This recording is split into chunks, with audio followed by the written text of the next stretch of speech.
नमस्कार, मैं सुनील पांडे। आप देख रहे हैं भारत 17। जैसा कि एडमिशन को लेकर एमबीए एडमिशन को लेकर एक मामला सामने आया है। समाज सेवक राजिंदर सिंगला जी हमारे साथ मौजूद हैं। जानते हैं कि मामला क्या है। सर, मामला क्या है सर एडमिशन को लेकर?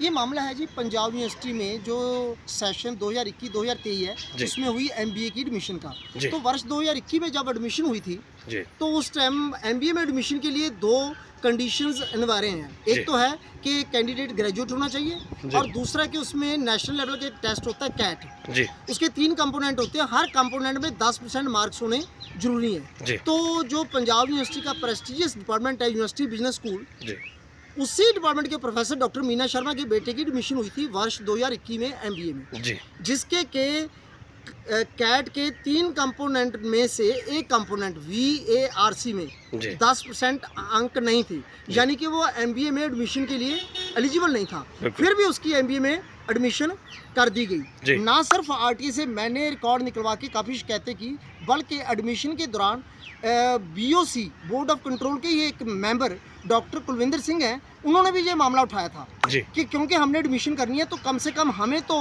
गार्वित शर्मा का कैट का स्कोर कार्ड दिखाया जाए। लेकिन उनको भी बिना दिखाए ये एडमिशन सिरे चढ़ा दी गई। उसके बाद उन्होंने शिकायतें भी की वाइस चांसलर को, लेकिन कोई कार्रवाई नहीं हुई। यहाँ की जो वाइस चांसलर है, आपको क्या लगता है कि इसमें कोई संज्ञान नहीं लेना चाहते? नहीं, बेसिकली तो अगर हम देखा जाए कि जो पंजाब यूनिवर्सिटी एक्ट है 1947, जिसके तहत कुलपति की नियुक्ति की जाती है, उसमें क्लियर लिखा है कि वाइस चांसलर पंजाब यूनिवर्सिटी के एग्जीक्यूटिव ऑफिसर हैं। यूनिवर्सिटी के स्टैट्यूट्स, रूल्स एंड रेगुलेशन की सुरक्षा करना, उसको इम्प्लीमेंट करना, ये वाइस चांसलर की ड्यूटी है। तो जो पिछले वाइस चांसलर थे प्रोफेसर राजकुमार, उनको लिखित तौर पे शिकायतें भेजी गई और जो वर्तमान वाइस चांसलर हैं डॉक्टर रेणु विक, इनको भी पूरे मामले का पता है। तो पूरे मामले का पता होने और शिकायतें मिलने के बावजूद भी दोनों वाइस चांसलर्स ने जानबूझकर इस मामले को नज़रअंदाज, इन घपलों को नज़रअंदाज किया ताकि एक चहेते को एमबीए की डिग्री मिल सके। आपको क्या लगता है कि जो वाइस चांसलर थे उस समय, उन्होंने कार्रवाई पॉलिटिकल दबाव में आके नहीं की? नहीं, वैसे तो या उनका पर्सनल कोई ऐसा है कि इसको ना करें? एक्चुअली जो पिछले वाइस चांसलर थे उन पे काफ़ी दोष लगे कि ये करप्ट हैं, ये कई मामलों में पैसा खाते हैं काम करने के। हालांकि पैसा खाने के सबूत तो कोई नहीं होते, लेकिन इन्हीं हालातों के चलते उन्होंने रिजाइन किया और चुपचाप चले गए। अब इसमें एक चीज़ ये भी पैदा होती है कि अगर वो करप्ट थे तो यूनिवर्सिटी ने उनको चुपचाप क्यों जाने दिया? पंजाब यूनिवर्सिटी के चांसलर या संबंधित रेगुलेटरी जो मैकेनिज्म्स हैं, जो अधिकारी हैं, उन्होंने उनके जो कारनामे थे उनकी इंक्वायरी क्यों नहीं करवाई? बिल्कुल सर, जैसा कि अभी नए वाइस चांसलर आ गए हैं, तो इस पे अभी कोई नए वाइस चांसलर कोई संज्ञान लेंगे, आपको लगता है?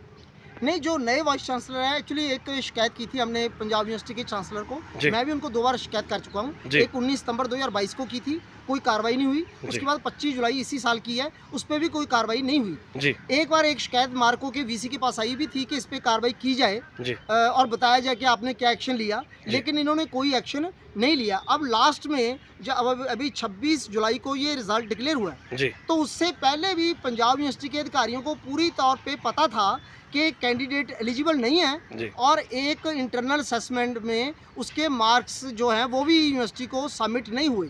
तो ऐसी सिचुएशन में या तो उसका रिजल्ट CS कैंडिडेचर सस्पेंडेड होना चाहिए था या RLA result late due to awards होना चाहिए था। पर दोनों चीज़ों को दारकिनार कर उनका जो MBA का परिणाम है वो घोषित कर दिया गया है। जिससे स्पष्ट है कि नीचे से लेकर ऊपर तक जितने भी अधिकारी गार्वित शर्मा की एडमिशन से लेकर रिजल्ट डिक्लेयर होने तक जुड़े हुए हैं, वो सारे इस घपले और घोटाले में बकायदा शामिल हैं। आपको क्या लगता है कि पंजाब यूनिवर्सिटी के अंतर्गत ऐसे घोटाले रूटीन के मामले हैं?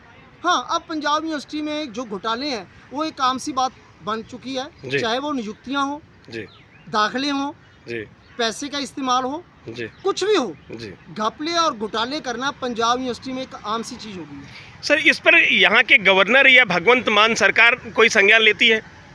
नहीं, इसमें गवर्नर का तो कोई रोल नहीं है यूनिवर्सिटी में। इसमें 3 अधिकारी हम कह सकते हैं। एक तो पंजाब यूनिवर्सिटी के चांसलर हैं, जिनका ये फर्ज बनता है कि वो इस मामले का संज्ञान ले, कोई कार्रवाई करे। उनके पास बहुत सी शिकायतें भेजी जाती हैं, या तो कभी एक्नॉलेजमेंट तक नहीं आती, या ज़्यादा से ज़्यादा अगर वो कार्रवाई करते हैं तो वो पंजाब यूनिवर्सिटी के वाइस चांसलर को ही भेज देते हैं कि आप अपने द्वारा की गई करप्शन पे खुद ही कार्रवाई करें। तो ऐसे में हम क्या उम्मीद रख सकते हैं कि जब चोर भी वही और जज भी वही तो कोई होगा। और दूसरा है, जैसे आपने भगवंत मान का कहा, तो उसमें दो सरकारें हैं, एक पंजाब सरकार, एक और भारत सरकार। दोनों ही सरकारें इस यूनिवर्सिटी को ग्रांट देती हैं, पैसा देती हैं करोड़ों में। तो उनका भी फर्ज बनता है कि पंजाब यूनिवर्सिटी की जो फंक्शनिंग है, खास करके घपले और घोटाले, उसको समय समय पर चेक करें अनुदान ग्रांट देने से पहले। तो आपको क्या लगता है कि पंजाब यूनिवर्सिटी के अंतर्गत ये पैसे लेकर ही ऐसा एडमिशन किया जाता है? नहीं, एक्चुअली पैसे लिए दिए जाते हैं या नहीं, इनका तो कोई सबूत नहीं होता।